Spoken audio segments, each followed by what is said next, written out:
반갑습니다.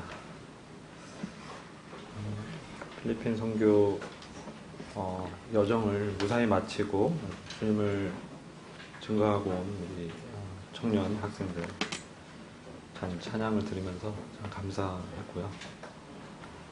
앞으로 이런 선교 활동을 적극 지원해야 되겠다 이런 생각을 좀 하게 됩니다. 오늘 본문은 로마서 8장 4절부터 있는 말씀입니다. 주제는 성령의 통치를 받는 삶이라는 주제로 말씀을 나누고자 합니다. 로마서 8장 4절부터 이하의 말씀을 중간중간에 읽으면서 우리가 어떻게 성령님의 인도함을 받는가 그런 부분에 대해서 말씀을 상고하고자 합니다. 저희가 여름 캠프 때 이제 하나님의 나라에 대해서 말씀을 배웠습니다. 하나님의 나라는 이 두 가지 측면이 있습니다. 하나는 눈에 보이는 하나님의 나라가 있고 또 다른 하나는 눈에 보이지 않는 영적인 하나님의 나라가 있습니다. 그러나 이 모든 것이 하나님의 나라의 그 특징이고요. 우리 그때 누가복음 17장 21절을 말씀하시면서 여기 있다 저기 있다고도 못하리니 하나님의 나라는 너희 가운데 있느니라. 여기서 너희 가운데는 이제 바리새인들 가운데 있는 하나님의 나라로 오신 주님을 말씀하시는 것이죠. 그래서 여기서 이 나라라는 개념은 우리가 알고 있는 그 나라의 개념도 우리가 생각해 볼 수 있지만 이 통치의 이 개념이 있습니다. 통치. 그 주권입니다. 그래서 바리새인들이 예수 그리스도께서 성령을 힘입어서 귀신을 내쫓고 또 주님이 메시아라는 사실을 믿었다면은 그들을 눈이 떠져서 그들 가운데 서 계신 하나님의 통치권자로 오신 주권자로 오신 이 주님을 알아볼 수 있었을 것입니다. 근데 그들은 그렇지 않았었죠. 그래서 결국은 메시아 왕국이 그때 건설되지 못하고 하나님의 나라는 이제 영적인 측면에서 존재하게 됩니다. 우리 이런 측면을 잘 이해해야 되는데요. 요한복음 18장 35절부터 37절 말씀을 보겠습니다. 거기 보면 빌라도 앞에서 우리 주님이 증거한 말씀인데요. 요한복음 18장 35절부터 37절 말씀 보면 빌라도가 대답하되 내가 유대인이냐 내 나라 사람과 대제사장들이 너를 내게 넘겼으니 내가 무엇을 하였느냐. 36절 예수께서 대답하시되 내 나라는 이 세상에 속한 것이 아니라 만일 내 나라가 이 세상에 속한 것이었다면 내 종들이 싸워 나로 유대인들에게 넘기우지 않게 하였으리라. 이제 내 나라는 여기에 속한 것이 아니니라. 빌라도가 가로되 그러면 내가 왕이 아니냐. 예수께서 대답하시되 내 말과 같이 내가 왕이니라. 내가 이를 위하여 났으며 이를 위하여 세상에 왔나니 곧 진리에 대하여 증거하려 함이로다. 무릇 진리에 속한 자는 내 소리를 듣느니라. 유대인들이 주님을 거절하면서 이제 하나님의 나라는 주님의 나라는 이 세상에 속한 것이 아니라고 말씀하고 있습니다. 그리고 진리에 속한 자가 바로 주님의 말씀을 듣기 때문에 주님은 바로 진리 자체잖아요. 그래서 주님의 말씀을 듣고 순종하는 자들이 하나님의 통치와 주권 가운데 들어오게 됩니다.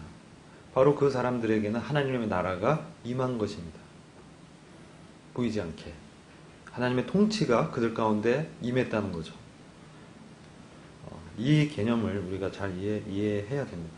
그래서 로마서 14장 17절에 보면 하나님의 나라는 먹는 것과 마시는 것이 아니요 오직 성령 안에서 의와 평강과 희락이라. 이제 눈에 보이는 군대가 있고 권세가 있고 이런 성이 있는 그런 하나님의 나라는 지금 당장에 임하진 않지만 예수 그리스도를 왕으로 영접하는 사람들에게는 하나님의 나라가 성령 안에서 시작된 것입니다. 그래서 하나님의 나라는 먹는 것과 마시는 것이 아니요 성령 안에서 의와 평강과 희락이라고 말씀한 것입니다. 왜 이런 문제가 있었냐? 이 배경은 로마서의 이 배경에서는 이방신들에게 음식을 바치는 문제에 있어서 먹느냐 마느냐 이런 부분들이 이슈가 됐었어요. 그래서 이 먹고 마시는 문제에 있어서 어려움이 생겼을 때 바울이 그런 것 자체가 하나님의 나라의 본질이 아니다. 이것은 하나님 나라를 유지하는 데는 필요하죠. 먹고 마시는 것은 유지하는 데 필요합니다. 그렇죠. 우리가 먹고 마시는 거는 없으면 죽잖아요. 이게 유지하는 게 필요해요. 그런데 정말 하나님의 나라의 본질은 성령님 안에 있는 것이다. 이렇게 말씀하는 거예요. 그래서 성령님 안에 있는 게 뭐냐? 이걸 우리가 이해해야 됩니다. 그리스도 예수 안에 있다라는 게 어떤 의미죠? 우리 어제 청년회에서 그런 문제를 좀 나눴었는데, 그리스도 예수 안에 있다라는 건요, 그리스도 예수의 통치 아래에 있는 거예요. 주님의 주권을 인정하는 것입니다. 그래서 그분이 죽으셨을 때, 내가 함께 죽었고 그분이 살아나셨을 때 연합해서 다시 새로운 생명으로 살아난 것입니다. 그리고 이제 믿음으로 그리스도께서 마음에 계시게 하옵시고 라고 한 바울의 기도처럼 믿었을 때 그리스도께서 내 마음에서 거하는 거죠. 거하는 거는 뭐냐면 왕으로 지배하는 겁니다. 마찬가지로 이 성령 안에서라고 하는 이 의미는 바로 성령께서 이제 그 사람을 인도하고 이제 그 사람을 성령 충만케 해서 하나님의 이 나라, 즉 하나님의 통치가 그 안에 이루어지게 하는 것입니다. 하나님의 주권이 그 안에서 실제가 되게 하는 것입니다. 그러려면은 우리가 성령님 안에 있으면 뭐가 필요합니까? 우리가 하나님의 나라에 들어가려면 의의가 필요하잖아요. 근데 우리에게는 의의가 없잖아요. 그래서 예수 그리스도께서 하나님의 의의가 되신 거죠. 예수 그리스도께서 하나님에게서 나와서 우리에게 지혜와 의와 거룩과 구속이 되셨다. 이렇게 말씀하잖아요. 그래서 성령 안에서 의의를 얘기하는 거예요. 가장 먼저. 자, 성령으로 거듭나지 않으면 어떻게 돼요? 하나님 나라를 볼 수가 없습니다. 하나님의 통치를 알 수가 없다는 얘기죠. 그래서 하나님 나라는 성령 안에서 의와 그다음 평강이죠. 그리스도와 교제하고 그리스도께서 안에 계시고 인도하고 주님의 영이죠. 이게 그리스도가 거한다라고 말하고 그리스도의 영이 거한다라고 얘기하고 하나님의 영이 거한다. 이게 삼위일체 하나님의 역사죠. 그렇죠. 그래서 그런 사람의 특징은 이 평안이 있는 거예요. 주님이 다 우리를 책임지시고 이기시고 인도하잖아요. 그러니까 평강이 있는 거예요. 주님 주시는 평강. 그걸 뭐라고 해요? 샬롬이라고 합니다. 그런 거를. 그래서 이스라엘 백성들이 샬롬이란 인사말 많이 썼잖아요. 이것은 뭐냐면 전쟁이 끝나고 종식되고 평안한 상태를 얘기하는 거예요. 우리 안에 그런 전쟁, 내가 주인 돼서 살고 하자는 그 전쟁이 종식되니까 주님과 함께 화평하고 평안한 가운데 있게 되는 거죠. 그러니까 어떻게 돼요? 기쁜 거예요. 희락이다. 기쁨이 이제 나오는 거죠. 성령님이 우리한테 샘솟는 생명을 공급해 주니까 기쁜 거예요. 그래서 바울과 실라가 감옥 안에서 환경 봤을 때는 슬프잖아요. 운명이 어떻게 될지 잘 모르잖아요. 그런데도 불구하고 찬양과 기뻐하면서 주님을 찬양하고 기도한 거예요. 이게 성령 안에서 하나님 나라가 나타나는 특징입니다.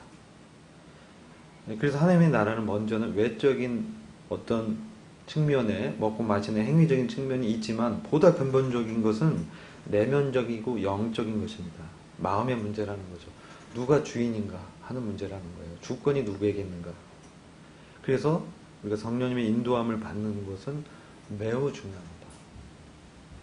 왜? 하나님의 나라의 본질이 성령님 안에서 존재이기 때문에 그런 거죠. 그래서 우리는 전적인 하나님의 은혜와 선물이 필요한 거예요. 우리가 그렇게 할 수 없는 존재였기 때문에 이런 측면은 갈라디아 교회를 보면 명확하게 나타납니다. 갈라디아 교회가 이제 믿음으로 구원 받았잖아요. 갈라디아 3장 2절부터 5절 보면 시간 관계상 제가 말씀 빨리빨리 제가 읽고 넘어갈 테니까 나중에 한번 녹음된 파일을 들어보시면 좋을 것 같아요. 갈라디아 3장 2절부터 3장 2절은 내가 너희에게 다만 이것을 알려 하노니 너희가 성령을 받은 것은 율법의 행위로냐 듣고 믿음으로냐. 우리가 믿을 때 성령을 받습니다. 이게 우리의 어떤 행위로 되는 게 절대 아니에요. 성령님의 주권적인 사역으로 우리한테 오신 거예요. 이게 우리가 구원받은 거예요. 우리 안에 생명이 시작한 겁니다. 그런데 갈라디아 이 성도들이 이제 유대교 출신들, 이제 믿는 사람들이 자꾸 뭔가 율법의 행위를 요구하면서 뭐 할례를 해야 된다, 뭘 지켜야 된다 이러니까 이런 사람들이 이제 헷갈렸던 거예요. 그러면서 막 구원 받았는데 이제 주님을 바라보고 성령님의 어떤 인도함을 받는 것이 아니라 이제 막 열심히 이제 하면서 문제가 일어났던 거죠. 그러니까 바울이 갈라디아 3장 3절에서 너희가 이같이 어리석으냐 성령으로 시작하였다가 이제는 육체로 마치겠느냐 이렇게 말씀하는 거예요. 이 말은요, 성령으로 시작했고 구원 받았잖아요. 우리가 주님을 닮아가고 주님의 일과 사역을 하는 것도 성령님의 역사라는 거예요. 그래서 3장 5절에 보면 너희에게 성령을 주시고 너희 가운데서 능력을 행하신 이의 일이 율법의 행위에서냐 듣고 믿음에서냐. 자, 너희에게 성령을 주시고 우리가 구원 받았어. 그 다음에 너희 가운데서 능력을 행하시는 이의 일은 뭡니까? 행하시는 일은 현재형입니다. 그죠? 행하고 있는 거예요, 지금.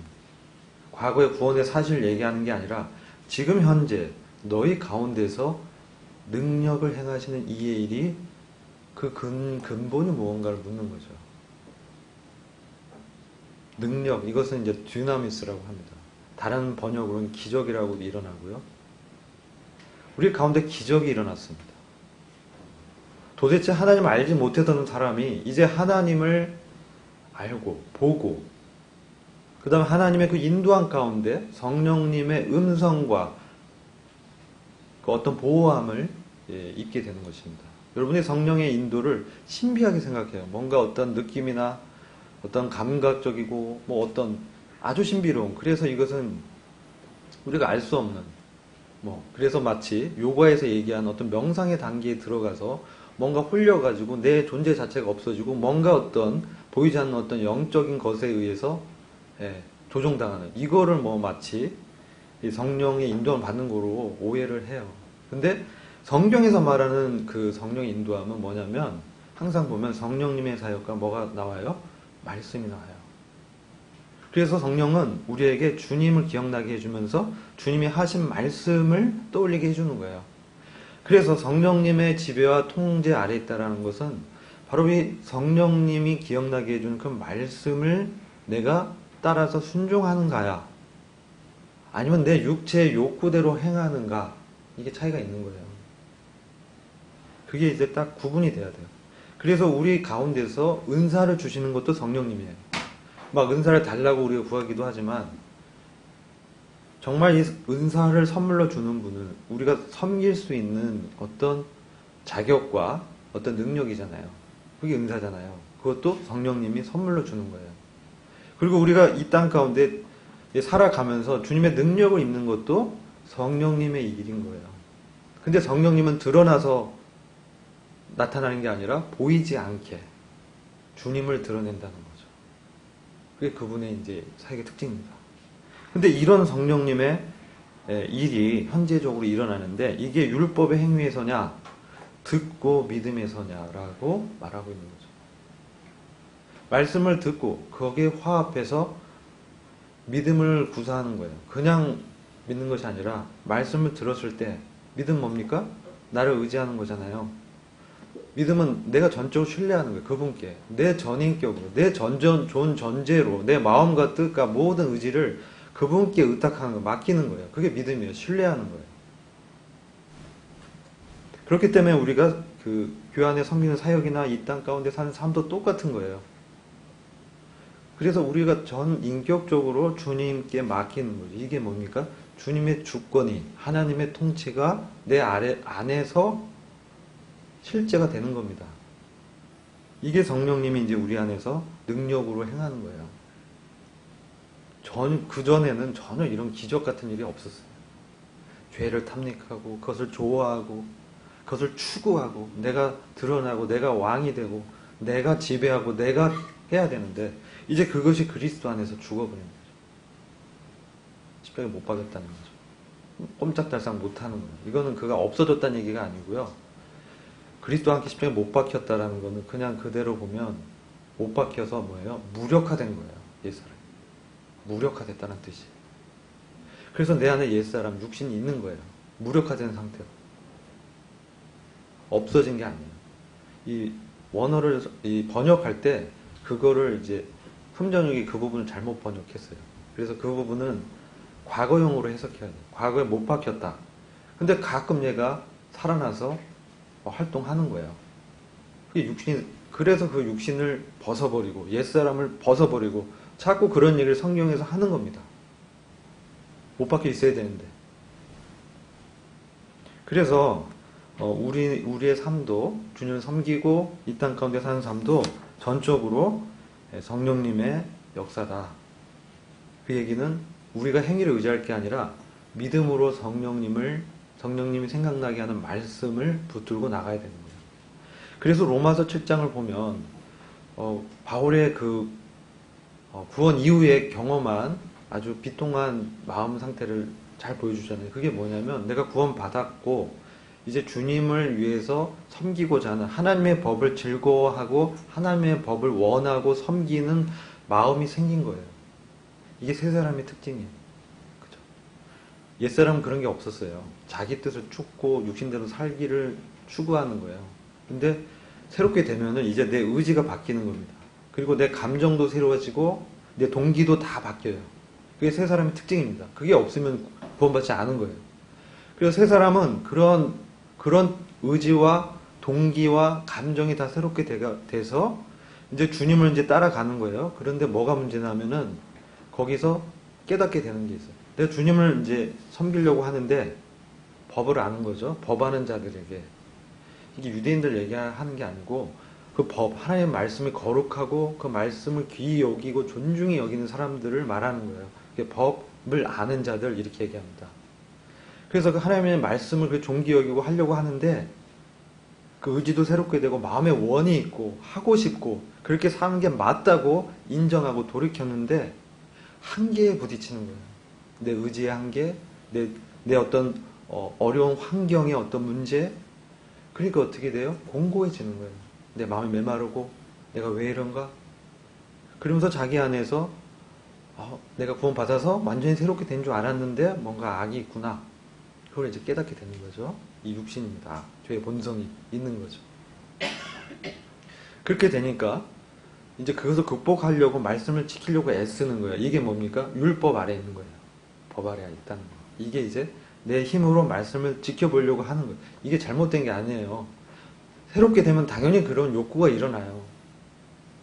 이걸 이해하셔야 돼요. 이게 과정을 설명하는 거예요, 바울이. 자기 경험을 통해서. 잘못된 게 아니에요. 근데 뭐를 이제 알게 되냐면 내 의지를 드리고 했는데 우리가 막 의지를 들여서 행해야 됩니다 하잖아요. 그래서 그 사람도 새롭게 돼서 의지를 드린 거예요. 근데 한계에 부딪힌 거예요. 그래서 성장하지 못하고 계속 죄에 넘어지고 왜요? 내가 하려고 하는 어떤 기준, 말씀을 율법으로 받았기 때문에 말씀으로 받았기 때문에 그 기준대로 행하려고 하는 거예요. 다시 어떻게 돼요? 이게 옛날에 그 살던 방법대로 주님을 섬기려고 하는 거예요. 그러니까 해결이 안 돼요. 자꾸 넘어지는 거예요. 그래서 막 그 비참한 마음, 이건 더 비참해요. 구원 받기 전보다 더 힘들어요. 내가 주님을 위하는 마음도 새롭게 되고 의지도 있고 감정도 새로워지고 막 하고 싶은데 안 되니까 얼마나 힘들어요. 그 상태를 얘기하는 거예요. 그래서 하나님을 위해서 열매를 맺으려면 이 고리가 끊어져야 돼요. 고리가. 안 그러면 이게 계속 반복됩니다. 그리고 누구나 이걸 경험합니다. 경험하지 않을 수가 없어요. 왜? 내가 새롭게 되면 그 의지가 나오기 때문에. 제가 그래서 이런 경험을 저만 다들 성도님들 경험하셨을 거예요. 그렇죠? 아니에요? 그러면 얘기를 할 수 없는데 다 경험하셨을 거예요.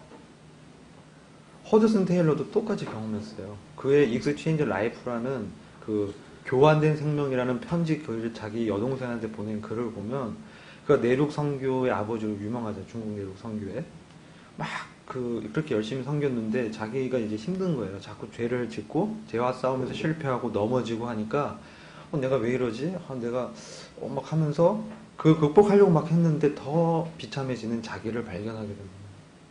허드슨 테일러도, 조지 뮬러도 다 똑같아요. 다 그 전기를 보면 다 그걸 얘기하고 있어요. 그러면서 이제 뭘 말씀드리려고 하냐면 성령님의 인도함을 받아서 섬기는 것을 이제 인도함 받는 과정을 설명드리는 겁니다. 그래서 그 과정을 벗어나는 것은 무엇이냐면 이제 나로서는 할 수 없다. 육신대로 살면 결코 하나님을 기쁘게 할 수 없잖아요. 자꾸 죄를 짓고 넘어지니까. 이걸 원하는데 안 되는 거잖아요. 이 율법의 아래에 있는 거거든요. 여기에 대해서 죽었다는 거예요. 율법에 대해서도 죽었다라는 것을 바울이 깨닫게 됩니다. 그 얼마나 열심히 있었습니까? 그러니까 이제 섬기는 것이 바뀌어져야 되는 거죠. 옛날에 그러한 나의 어떤 애씀과 나의 이 동기에서 발전돼서 그 의지를 막 드리고 막 나의 자원으로 의지를 드리려고 했기 때문에 문제가 된 거예요. 어떻게 했어야 돼요? 주님, 저는 주님이 필요한 자입니다. 주님 없이는 이 일을 할 수가 없는 자입니다. 주님의 성령님께서 저를 지배하고 인도해 주시길 기도합니다. 주의 말씀이 저에게 임하시고 그 말씀으로 제가 이 유혹을 이기게 하시길 기도합니다. 주님의 그 승리의 근거에서 나아가길 원합니다. 간절하게 원하는 그런 우리의 마음이 필요해요. 주님을 닮고자 하는 그러한 어떤 간절한 소원이 필요해요. 이게 우리 안에 착한 일을 시작하신 주님의 의도입니다. 주님의 뜻이에요. 우리가 자꾸 주님의 아들의 형상을 닮아가는 거, 그 안에서 어떻게 돼요? 그래야만 우리가 효력 있게 주님의 사역을 감당할 수 있기 때문에 그런 거예요. 아시겠죠? 이게 안 되면 주님의 일에 제한이 되는 거예요. 그래서 그 모두 다 그 사역자들이 그 한계에 부딪혀서 그걸 다 주님을 만나고 거기서 엎드리고 주님께 정권을 드리고 이제 내 사역이 아니고 주님의 일을 하게 되는 거죠. 이게 뭐예요? 히브리서 4장에서 자기 일을 쉬는 겁니다. 저 안식에 들어가기 힘쓸지니 이 얘기 하잖아요. 근데 그 사람들이 안식에 들어간 다음에 논 게 아니에요. 그 다음에 순종하게 되는 거예요. 왜요? 이제 내 육신의 어떤 의지와 노력의 한계가 부딪혔으니까 성령님의 음성을 듣기에 더 민첩해지고 그래서 기도하게 되고 그전엔 기도도 안 해요. 형식적이야. 정말 내 마음에서 내가 할 수 없다고 정말 깨달은 사람은 주님을 의지하지 않을 수가 없습니다. 주님이 생명이시고 능력이고 주님이 나를 인도하고 보호하고 힘을 주고 나에게 사랑을 부어주시고 능력을 주시는 분이 주님이죠. 그래서 이겁니다. 세 사람은 처음에는 의지가 새롭게 되고 감정도 새로워지고 원하는 바가 생기지만 하고 싶지만 율법이 능력을 줄 수 없다라는 것을 경험하는 과정에서 이 주권을 주님께 드리게 되는 거예요. 사역의 주권을 하나님께 드리는 겁니다. 그리고 성령님이 진짜 말씀하는 걸 듣기 원하게 됩니다. 그전 남의 얘기가 안 들려요. 내 의지로 충만하거든요. 막 행합니다. 근데 뭐예요? 어려워지는 거예요. 그래서 우리는 이런 성령 안에서 행하는 게 얼마나 중요한가. 그리고 계시록 1장 6절을 보면 우리를 나라와 제사장으로 삼았다 그러셨어요. 우리 자체가 하나님의 나라로 삼으신 거예요. 우리 자체가. 그 무슨 말이냐면 우리가 나라에서 다스릴 자로 우리를 삼으셨다는 거예요. 왜? 왕권이 제일 중요하거든요. 누가 통치하냐, 누가 다스리냐. 근데 우리 같은 사람을 그리스도와 함께 공동으로 다스릴 분봉왕으로 우리를 부르신 거예요. 그러니까 그런 사람들은 뭐가 중요합니까? 주님의 마음을 아는 게 정말 중요한 거예요. 주님의 마음을 알고 뜻을 알아야 주님의 뜻대로 하나님 기뻐하는 대로 내가 방향을 정확히 잡는 거예요. 방향이 중요해요. 그러니까 이런 방향, 주님은 이 방향인데 나는 이 방향에서 막 가면 안 되겠죠. 안 되잖아요. 그래서 우리가 이것을 알아야 되고요. 히브리서 4장 11절 보시면 그러므로 우리가 저 안식에 들어갈 힘쓸지니 이는 누구든지 저 순종치 아니하는 본에 빠지지 않게 하려 합니다. 안식에 들어가길 힘쓰는 거예요. 이게 무슨 얘기냐는 거죠. 자기 일을 내려놓으려고 주님을 의지하는 거죠. 믿음으로 내가 그리스도와 함께 죽었고 내가 주님과 하나 됐고 이제 주님이 내 안에 사는 것을 여기는 거예요. 이 들어가기 힘쓴다는 얘기는 그 여기는 것을 힘쓰는 거예요. 그래서 이 여기기를 힘쓴다는 것은 매우 중요합니다. 왜냐하면 그 힘쓰지 못하게 하는 방해 요인들이 많아요, 우리 안에. 그래서 자꾸 그런 의지를 드리고 여기는 어떤 것, 이러한 연습을 뭐라고 하냐면 바로 경건의 연습이라고 해요. 경건의 연습. 그래서 내가 그리스도와 함께 하나 된, 그리스도와 동일시된다는 뜻입니다. 연합은 동일시된다. 그리스도와 동일시되니까 내가 사는데 내 안에 사는 게 내가 아니고 그리스도라고 고백하는 거예요. 왜 그런 말을 할 수 있느냐? 내 머리가 주님이기 때문에 그런 거예요. 그러니까 내가 사는데 내가 정말 이렇게 살고 있어. 나의 의지가 있어요. 근데 정말 나를 지배하고 다스리고 인도하는 분은 주님이에요. 그러니까 내가 살지만 정말 사는 것은 그리스도라고 얘기하는 거예요. 그리스도가 원하시는 대로 살기 때문에 그리스도가 동일시되기 때문에 이 믿음이 없으면 우리는 몸을쳐 복종하는데 한계가 있어. 내 섬김의 제한도 있고 순종치 아니하는 본에 자꾸 빠지는 거예요. 그러니까 우리가 안식에 들어가는 것은 믿음으로 내가 그리스도와 연합되는 사실을 믿음을 여기는 훈련을 하는 거야. 그래서 정말 순종하려고 하는 거야. 정말 순종하려고. 순종치 아니하는 본에 빠지지 않으려고 하는 얘기는 정말 그리스도와 함께 동행하면서 주님의 일을 하려고 그러는 거예요. 동기가 그렇다는 거예요. 자, 그래서 골로새서 1장 29절은 28절 29절 이렇게 말씀하고 있어요. 27절부터 읽겠습니다. 하나님이 그들로 하여금 이 비밀의 영광이 이방 가운데 어떻게 풍성한 것을 알게 하려 하심이라. 이 비밀은 너희 안에 계신 그리스도시니 영광의 소망이니라. 그죠? 주님이 우리의 영광의 소망이에요. 우리가 영광 받는 건 주님 때문에 소망이 있는 거예요. 주님이 그렇게 우리를 변화시키는 거예요. 그래서 우리가 그를 전파하여 각 사람을 권하고 모든 지혜로 각 사람을 가르침은 각 사람을 그리스도 안에서 완전한 자로 세우는 거예요. 이것은 흠이 없는 그렇다기보다는 이 성숙한 사람. 지난번 캠프 때도 그리스도의 충만에 장성한 분량에 이르는 거죠. 이게 바울의 가르침의 목적이었어요. 주님을 닮는 거죠. 그래서 어떻게 이랬냐? 29절. 이를 위하여 나도 내 속에서 능력으로 역사하신 이의 역사를 따라 힘을 다하여 수고하노라. 왜 힘을 다하여 수고하는데 왜 자꾸 배터리가 방전됩니까? 힘들어지고 공고해집니까? 내 안에 능력에서 역사하신 이의 역사를 따르지 않고 내 배터리로 하니까 그런 거예요. 내 에너지로 해보려고 하니까 한계, 내 경험, 내 지식, 나의 어떤 네트워크 이걸로 해결하려고 하니까 힘을 다해 수고 못하는 거예요. 결국은. 그러니까 결국 이런 하나님의 주권이 내 안에 이루어져야 되는 거죠. 그래야 우리가 힘을 다해서 수고할 수 있는 거예요. 어떤 분들은 이런 부분에 있어서 앞단에 대해서 우리가 잘 모르고 뒷단, 즉 힘을 다해 수고하는 것만 또 강조하면 안 돼요. 이 밸런스입니다. 그래서 내 안에 능력으로 역사하신 이의 역사를 따라서 힘을 다해 수고하니까 이게 균형을 이루는 거예요. 그래서 우리는 성령으로 시작했으면 성령으로 맞춰야 됩니다. 육체로 맞추면 안 됩니다. 그러기 위해서는 이제 이 로마서 8장 4절부터 이하에 나오는 영의 인도함을 받는 것에 대해서 분명하게 우리가 알고 순종해야 됩니다.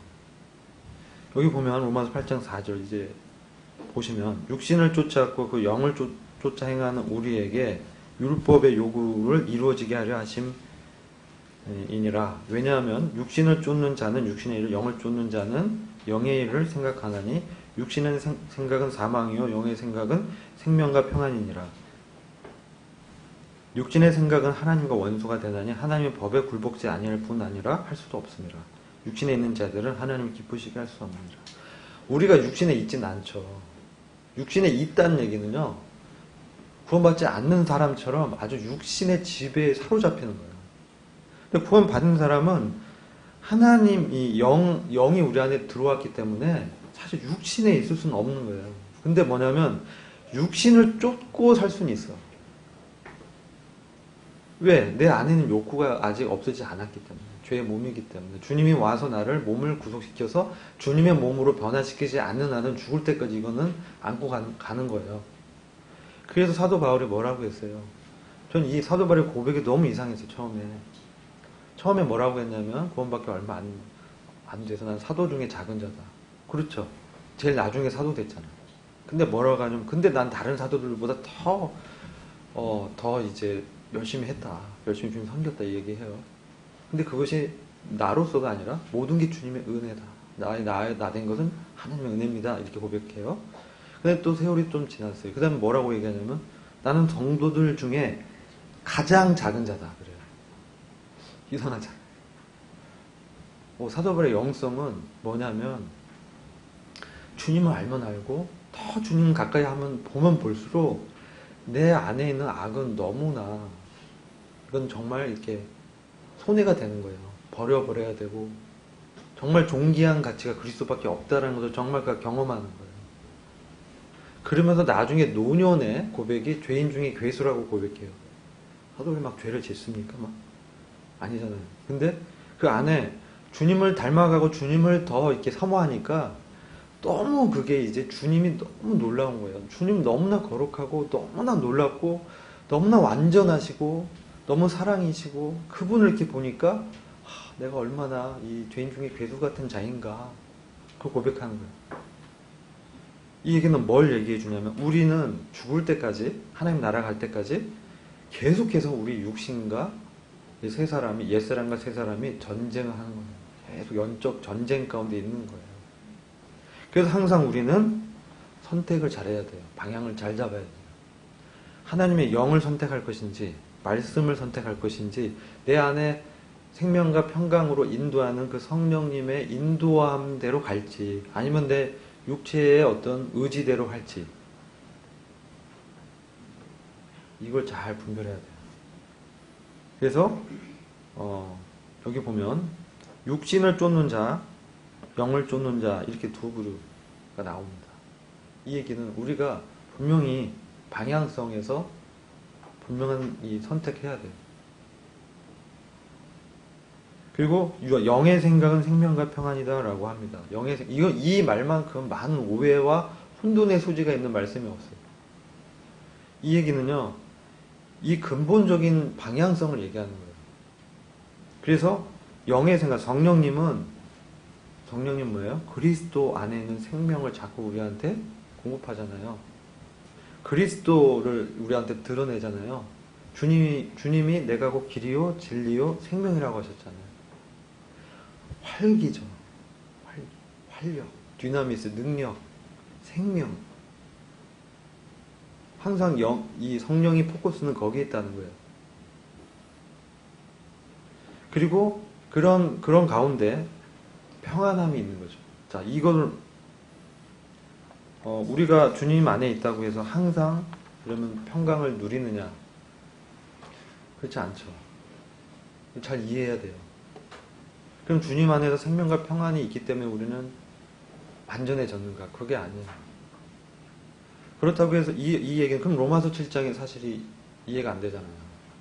그것은 우리의 방향성을 얘기하는 거예요. 우리 근본적 존재가 바로 하나님의 성령의 방향을 맞추고 가는 거예요. 그래서 그 안에서 우리가 원동력인 그리스도의 생명을 공급받고 주님이 내 안에서 사실 지배해야 돼요. 이게 중요해요. 사실 그래서 신앙생활은 주인의 문제예요. 정말 간단히 말씀드려요. 누가 주인인가? 누가 주권자인가? 육신인가? 하나님의 영인가? 내 소욕인가? 성령님의 그 말씀인가? 이 선택을 해야 된다. 여기서 실패하면 거기서 계속 벗어날 수 없어요. 선택을 해야 돼요. 우리가 새롭게 된 사람이잖아요. 의지가 있잖아요. 선택을 해야 돼요. 하나님 말씀을 선택해야 돼요.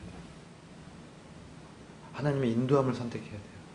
그럼 지금 당장에 어려움이 있고 죄와의 싸움도 있고 그렇다 할지라도 우리는 궁극적으로 하나님의 평강이 나를 지배하게 되는 거예요.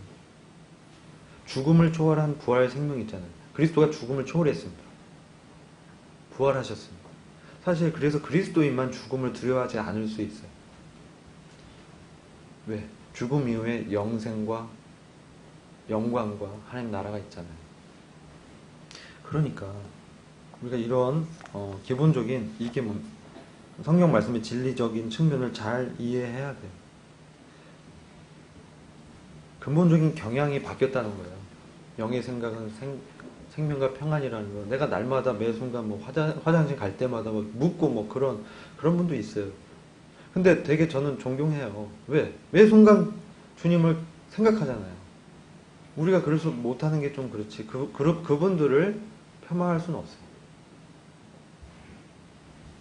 우리는 다만 우리가 주님을 따라가는 거잖아요. 그래서 우리가 성령님을 인정하고 갈등 가운데 있지만 주님을 따라간다. 그래서 그럼 어떤 식으로 따라가는 거냐? 이게 로마서 8장 이제 9절 이하에 설명이 되어 있습니다. 만일 너희 속에 하나님의 영이 거하시면 너희가 육신에 있지 아니하고 영에 있나니 누구든지 그리스도의 영이 없으면 그리스도의 사람이 아니야. 하나님의 영이 거하시는 거는요, 지속적인 거함이에요. 지속적인 거함. 간헐적인 게 아닙니다. 그래서 성령님의 특징은 절대 떠나지 않으세요. 지속적으로 우리 안에서 역사합니다. 그리고 8장 10절도 그리스도께서 너희 안에 계시면, 이게 무슨 말이에요? 믿음으로 그리스도께서 너희 마음에 거하게 하옵시고, 믿음으로 그리스도께서 우리 안에 왕으로 거하는 거예요. 근데 그리스도가 문 밖에 있는 사람들이 있어요. 누구예요? 라오디게아 교회였어요. 그래서 주님이 문 밖에서 두들기잖아요. 근데 그들은 자기가 부자라고 생각해요. 나는 부유하고 부족함이 없다, 이렇게 얘기합니다. 근데 주님은 너희들의 영적 실상이 얼마나 가난한지를 보라고 했어요. 그래서 안약을 발라서 한번 봐봐라. 그래서 너희들이 얼마나 주님과의 동행하는 것과 주님으로 사는 것, 주님이 내 안에 사시는 것에 대해서 무지하냐. 그거 얘기하는 거예요. 그러니까 주님이 문 밖에 두드리는데 교회한테 그 얘기하는 거잖아요. 그러니까 그리스도께서 너희 안에 계시면이란 말은 그 문을 열고 그분이 진정으로 다스리게 하는 거예요. 이게 중요합니다. 그렇지 않으면 우리는 라오디게아 교회처럼 영적으로는 피폐해 있는데 내 자원이 다 메마르고 공부하고 정말 힘든데 겉으로 그렇지 않은 척 할 수 있어요. 주님을 속일 수는 없습니다. 그래서 이제 계속 가면 로마서 8장 12절 13절 보겠습니다. 그러므로 형제들아 우리가 빚진 자로 내 육신에게 져서 육신대로 살 것이 아니니라. 너희가 육신대로 살면 반드시 죽을 것이로되 영으로서 몸의 행치를 죽이면 살리니. 이 말씀이죠. 이게 매우 중요합니다. 그러면서 원래는 왜냐하면 이라는 접속사가 있어요. 원어에는. 근데 여기 빠졌는데 왜냐하면 왜 영으로서 몸의 행치를 죽이면 사느냐. 왜냐하면 무릇 하나님의 영으로 인도함을 받는 그들은 곧 하나님의 아들이라. 하나님의 꿈이라고 우리가 가스펠송 불렀잖아요. 우리가 하나님의 아들이라고 믿는 거지 않습니까? 그러면 하나님의 영으로 인도함을 받는 현재 진행형이 우리 안에서 매 일상적으로 나타나야 돼요. 자, 그래서 여기서 중요한 이 성령님의 특징이, 사역의 특징이 나타나는데 뭐냐면, 일단은 12절에 보면 육신에게 지는 게 나오잖아요. 육신에 져서 육신대로 사는 거는 바로 하나님의 영으로 인도함을 받는 거기서 실패하는 거야. 그래서 죄의 법이 끌어당겨서 죄를 짓게 하는데 이렇게 넘어져서 실패하는 거죠. 근데 그렇다고 넘어져 있으면 안 돼요. 어떻게 해야 돼요? 넘어져도 다시 일어나야 돼요. 어제 어떤 다른 모임의 자매님이 저희 청년회함 잠시 방문해서 교제하는데 너무 힘들었대요. 왜? 자기가 더 자기보다 나이 어린 청년 자매를 이렇게 좀 교훈하고 가르치려고 뭐 전국 청년 캠프도 가고 전도 수련회도 이렇게 같이 데리고 갔대요. 근데 자기가 이제 그 청년을 20살인 청년을 이제 좀 교훈하고 가르치려고 했는데 그 안에 그 자매 안에 있는 그 주님의 모습을 이렇게 보면서 그가 자기 모습을 이렇게 보게 됩니다. 오히려 그 안에 사시는 그 주님의 아름다운 성품을 보면서 자기 교만함을 깨달았다고 하더라고요. 그래서 헌유 형제님이 교만하면 주님이 절대 쓸 수 없습니다. 그 말씀이 자기 말씀이 됐다고 하더라고요. 그러면서 자기 마음이 그러했다. 그래서 그런 거죠. 우리가 많이 알고 많이 가르칠 수 있어요. 근데 하나님의 영에 인도함 받고 하나님의 성품을 이렇게 담는 거는 별개일 수 있어요. 은사대로 우리가 섬기는 것은 잘할 수 있어요. 근데 내 안에 속 마음은 너무 공고하고 외롭고 슬프고 기쁨이 없을 수 있어요. 왜 그러냐? 성령의 인도함 가운데서 성령으로부터 공급받는 것이 이제 잘 안 되는 거죠. 때로 주님이 그런 과정을 통해서 보다 주님을 더 의지하게 하십니다. 더 주님을 바라보게 하고 정말 나의 자원이 아닌 그리스도의 자원으로 섬기게 하시려고 그런 과정을 통과하게 합니다. 그래서 여기서 우리가 하나님의 영의 인도함 받을 때는 이것은 뭐냐면 성화를 얘기하는 거예요. 성화. 주님을 닮아가는 거예요. 그러면서 나의 죄의 세력을 이기고 더 하나님의 명령을 자유롭고 그리고 즐겁게 행하도록 하는 것입니다. 하나님의 명령을 억지로 하는 게 아니라 자유롭고 즐겁게 기뻐서 행하게 하는 것입니다. 이게 성령님의 사역입니다. 이것은 간헐적으로 어쩌다가 나타나는 게 아니라 지속적으로 성령께서 여기 영으로 인도함을 받는 현재 진행형이에요. 지속적으로 나타나는 거예요. 긴박한 사태나 어떤 위험한 순간에 관여하는 게 아니라 항상 현재 진행형으로 확고하며 지속적으로 우리가 성령님의 인도함을 받고 있는 중입니다. 그게 하나님의 아들의 특성이에요. 하나님의 아들은 그리스도와 함께 공동 상속자로 다스리는 거예요.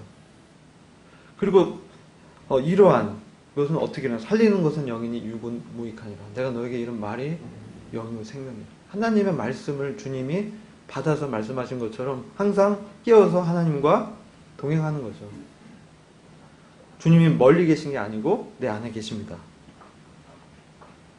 그리고 두 번째는 뭐냐면 이 성령님의 인도함은 첫 번째는 지속적이다. 두 번째는 뭐냐면 이것은 교종적인 특징이 있다.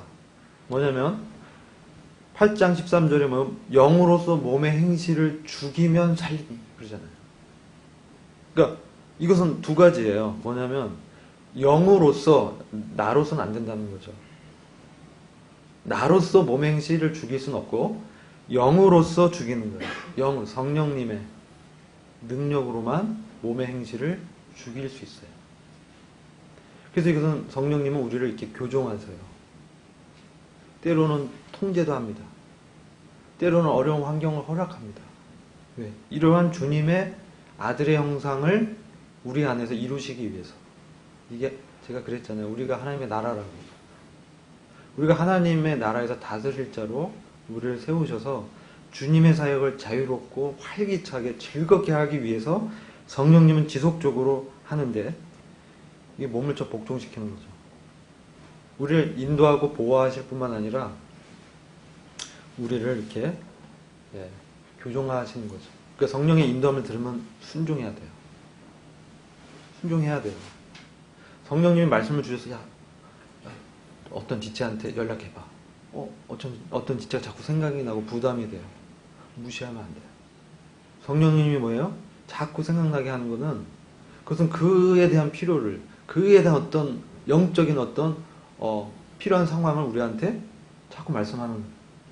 그러면서 나는 그러고 싶지 않아요. 피곤하고 힘들어요. 그래서 어떻게 해야 돼요? 주님의 은혜를 의지해야 돼요. 기도해야 돼요. 이때 거룩한 의지가 발동되는 거죠. 어떻게 돼? 이게 믿음으로 여기는 데서 되는 거예요. 믿음으로 여기는 거예요. 저는 이제 그런 거예요. 내 안에 그리스도께서 사시고 내가 아니라 그리스도라는 게 정말 진리입니다.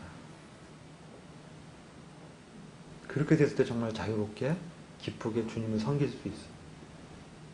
왜? 내 안에 사는 게 그리스도라는 것은 나의 주권을 주님이 쥐고 나의 생명을 주님이 지탱시켜주면서 이 두려움과 어려운 외로운 상황 가운데서도 나를 버리지 않으시고 나의 연약한 가운데서도 그 주님께서 나에게 힘을 공급하고, 그러니까 뭐예요?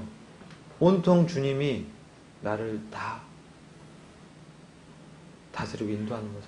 그럼 나의 실체가 나예요? 주님이에요? 내 안에 생명이 주님이고 나를 주권적으로 인도하는 것도 주님이고 나는 어떤 존재예요? 그 주님을 의지하고 따라가는 거잖아요. 안 그래요? 그래서 그게 주님이 나의 진정한 왕이시고 나의 진정한 실체가 나이면서 주님인 거예요. 바울이 한 얘기를 이해해야 됩니다. 머리가 없는 거예요. 내 머리는 주님입니다. 나는 몸만 붙어 있는 거잖아요. 그럼 이게 뭡니까? 주님이 사는 거잖아요. 이렇게 됐을 때 영으로서 몸의 행실을 죽이는 게 나타나는 거예요. 그러려고 바울도 무단하게 자기 힘썼어요. 자꾸 이게 드리려고 힘쓰고 내 안에 역사하시는 이의 역사에 따라 수고하려고 힘을 다했어요.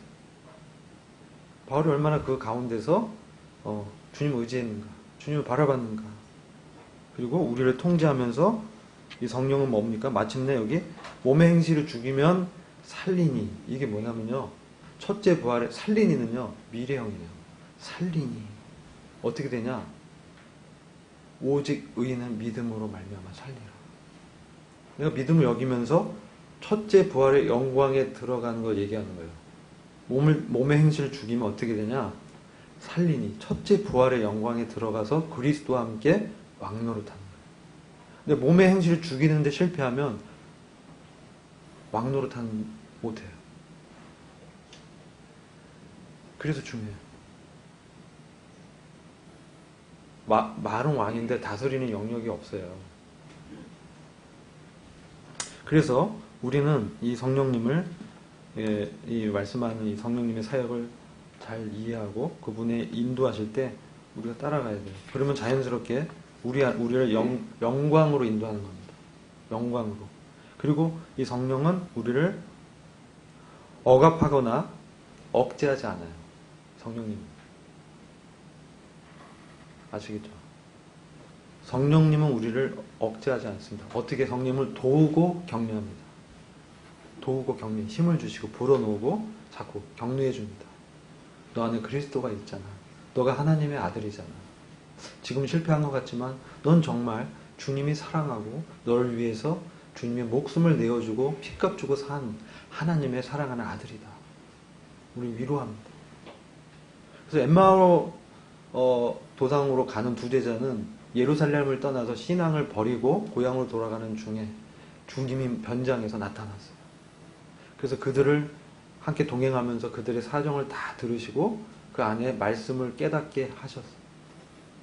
그래서 인격적으로 주님이 우리에게 성령님을 통해서 말씀하시고 했을 때 우리가 그분께 가까이 나가야 돼요. 이때 우리는 의지를 드려야 돼요. 선택을 해야 돼요. 영을 쫓아서. 이거 실패하면 안 돼요.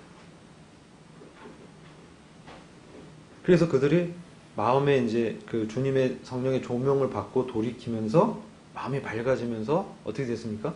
주님과 함께 거하자고 하고 떡을 뗄 때 그분이 주님인 줄 알았잖아요. 그때 그 주님이 사라져버렸어. 어디 가셨어요? 그들의 마음 가운데 임하신 거죠. 그들의 마음 가운데 주님으로.